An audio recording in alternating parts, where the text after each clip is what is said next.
জয়রামবাটি থেকে মা শারদা যাত্রা করবেন কলকাতায়। সব প্রস্তুত। হঠাৎ তার মনে পড়ল পূর্বরাত্রের ভাত ঢাকা আছে। ভাতগুলি নষ্ট হবে মনে করে মা নিজেই এগিয়ে এসে একটি মেয়েকে খেতে দিলেন এবং পুকুরে হাত ধুতে গিয়ে টাল সামলাতে পারলেন না। সন্তান অনুযোগ করলে মায়ের অকপট উক্তি, তা হোক বাবা, ভাতগুলি নষ্ট হবে তাই দিয়ে গেলাম। এ কি সাধারণ সংসারের চিত্র নয়? শেষের দিকে জয়রামবাটিতে মায়ের কাজের জন্য রাঁধুনি, পরিচারিকা সব রেখে দেওয়া হয়েছিল।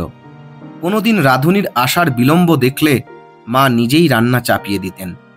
তাদের অনেক কাজ সেরে রাখতেন।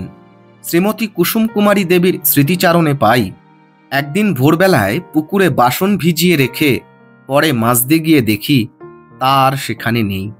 মা মেজে ঘরে নিয়ে এসেছেন। একজন সাধারণ বাঙালি নারীর মতোই গৃহস্থালির যাবতীয় কাজ মা শারদা করেছেন। জয়রামবাটির প্রতি মায়ের অকুণ্ঠ ভক্তি। জয়রামবাটির ধুলো মাথায় নিয়ে বলতেন, জননী জন্মভূমিশ্চ স্বর্গাদপি গরীয়সী।